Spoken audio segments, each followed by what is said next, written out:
This small form factor gaming PC is coming in under 5 liters, and with this, we've got a 16-core, 32-thread AMD CPU and dedicated RTX graphics.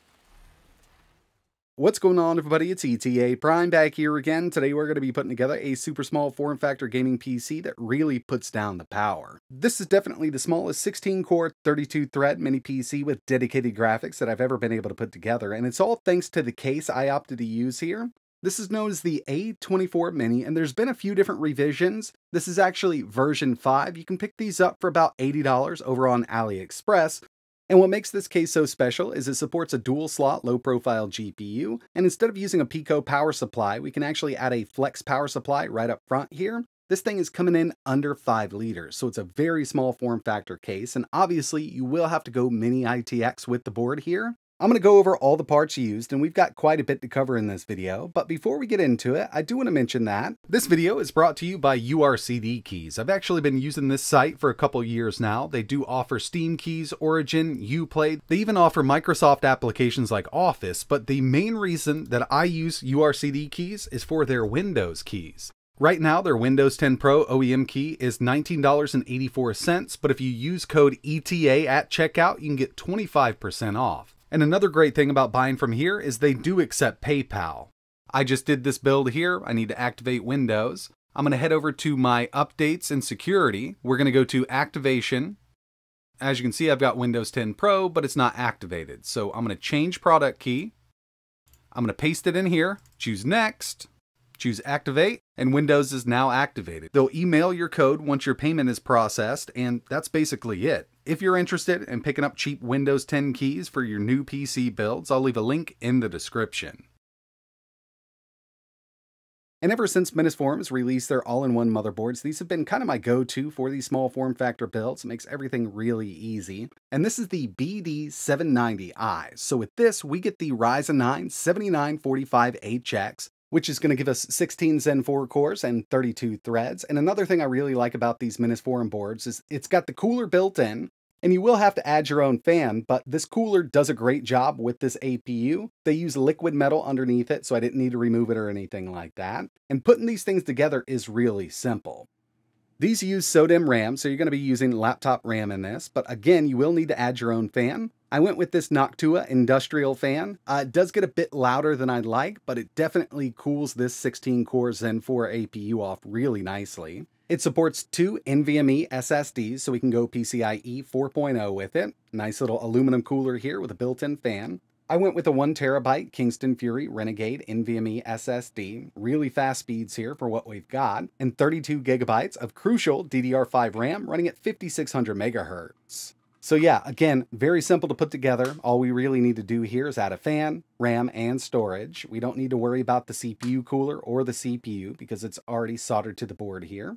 We'll go ahead and toss the fan up here, and this does come with all the hardware we need to get everything mounted. And once it's all put together, I think it's a clean little setup here. I mean, everything goes together very nicely. We've also got that full-size PCIe X16 slot, and it's a 5.0 slot, so we got a little bit of future-proofing here. Now that we've got the motherboard all assembled, we can go ahead and put it inside of the case. And this is a very small form factor unit. It is a bit hard to get in here if you've got bigger hands, but there's going to be plenty of room for that flex power supply and a dual slot low profile GPU. To add power to this unit, I went with a 500 watt fully modular flex power supply, and these are pretty cheap over on Amazon right now, under $50. It's fully modular, so we can clean everything up really nicely, and it supports 2 8-pin PCIe connectors, so there's a ton of cards that we could power with this little setup here. I'm only going to be needing one for the GPU I opted to use, and this is going to sit right up front. Comes with these standoffs to kind of mount that power supply right up here.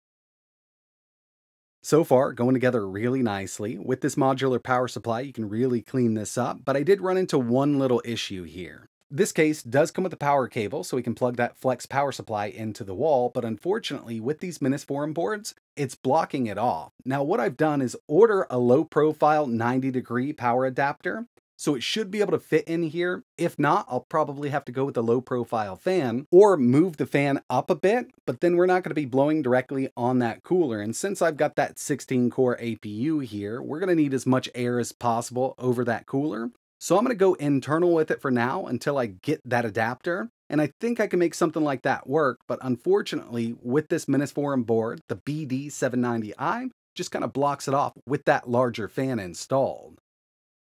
So I've got the motherboard, power supply, everything else installed inside of the case. Now it's time to add our GPU. And for this, we want to go with something pretty powerful, or as powerful as we can go, given that we need a low profile card. So I opted to use the RTX 4060. This is the gigabyte version. We've got 8 gigs of GDDR6 VRAM, and I've done some testing with this. It's not a cut down 4060, it's just a smaller 4060. It's putting out the same kind of performance as a larger form factor one would. Of course, with this, we need to use one of those 8-pin PCIe power connectors, but it does fit right in this case, I mean, perfectly. We've got enough room for airflow to get to those 3 fans, and it really depends on how you want to set this up. It's going to pull it in from the side because we've got that mesh side panel. Bottom's also meshed, so if you wanted to lay this horizontal, you could do it that way. But I personally like setting this thing up vertically, so that's how I'm going to have it. And I think it went together really nicely. You can definitely get this to look super clean. Even with that internal power that I've got going on right now, I've just set it under those PSU cables. You can't even really see it. Having that modular power supply really helps out in cutting down the clutter. So with this setup, I'm going to be using Windows 11 Pro. I definitely need to get in, make sure everything's updated. We're going to run some benchmarks on this and test out some AAA gaming at 1440p. I completely understand that the RTX 4060 is capable of 1440. We may need to use some DLSS or frame generation, but given the form factor, I think this thing's going to put out some amazing performance. So far, everything's been working out perfectly. We've got everything updated. We've got Windows 11 Pro installed here. As you can see, we've got that 16 cores with 32 threads. I mean, it's definitely a lot for a smaller PC like this. 32 gigs of DDR5, and of course that RTX 4060.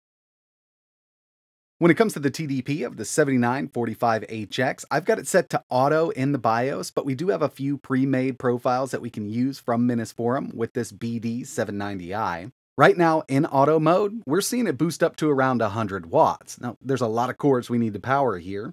I was worried about this thing overheating, but even maxed out with all 16 cores at 100%, it takes a while to get up into the 80s, and even while running Cinebench, I didn't hit thermal throttle. From the BIOS, it's set at 95 degrees Celsius. So the cooler that Misinsforum opted to use on this board is working out great for this CPU. And remember, they did use liquid metal with this unit. I didn't want to pull it off, mess anything up. It's working fine. And finally, I want to show you here what we've got with that RTX 4060. Now, I have done a little bit of overclocking. We can hit a maximum boost clock of 2,725 megahertz with this, and it's pulling up to around 120 watts. The first thing I wanted to get out of the way here were some benchmarks, and we're going with Cinebench R23. This is one I really wanted to test, given that we have all of those cores and threads, and again, we didn't hit thermal throttle with this. Now it's time to check out some gaming on this thing. Horizon Forbidden West, 1440p high with frame generation on. This is really the only way that I can run this at 1440p on the RTX 4060. 1080 high with a little bit of DLSS, you can definitely get by with it. But I wanted to see if we could do 1440, and frame gen is great on a mini PC like this. I'm super happy that we do have a 4000 series card that we can put in these small form factor units. The first thing I wanted to get out of the way here were some benchmarks, and we're going with Cinebench R23. This is one I really wanted to test, given that we have all of those cores and threads, and again, we didn't hit thermal throttle with this, and we're seeing a really great multi-core score here with Cinebench R23. By the end, we got a total multi-core score of 32,960. Checking out Geekbench 6, single core, 2,788. And we're over 16,000 on the multi-core with Geekbench 6 and this 7940HX. And finally, I ran a couple GPU benchmarks. 3D Mark Firestrike, 25,060. And finally, we've got TimeSpy here with a really impressive 10,308. Of course, if we were using something like an RTX 4070, we could get much higher scores here, but we've only got enough room for this low profile RTX 4060. And I think it's doing a great job. Now it's time to check out some gaming on this thing. Palworld, 1440p, Ultra, and we had to add a little bit of DLSS. Now, even just taking DLSS to quality will help out tremendously, but I did have a couple dips under 60 at 1440, so I took it to balance, and now we're getting an average of around 105 FPS with Palworld. Helldivers 2 1440p, ultra settings with DLSS at balanced, we averaged 74 FPS. Taking DLSS to performance would really help out with that frame rate, and we didn't dip under 60 with balanced enabled, but I'd say probably just taking this down to 1080p ultra with no DLSS would be a great way to play this.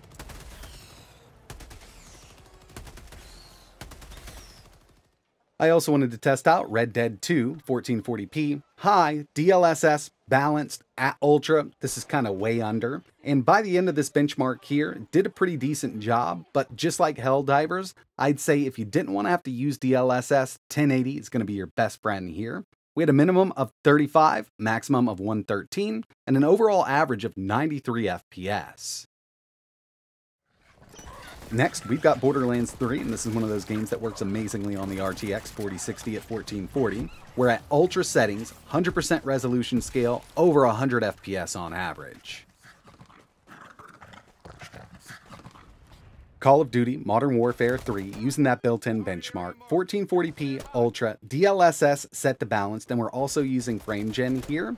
Overall, pretty awesome experience at 1440, but if we take a look at those benchmark results, you can see we got an average of 98, which is awesome, but our 1% lows were 43, so it did dip under 60 in some cases. Now, to tell you the truth, it's something that I'd probably never notice. I didn't even see it in the frame counter, but just keep that in mind. The final game we have here is Cyberpunk 2077 1440p, ultra settings with NVIDIA Frame Gen on. Now without Frame Gen at 1440p ultra, we're getting an average of around 58. It is a bit low there given what's going on in the game, but with Frame Gen enabled, we actually averaged 88 FPS.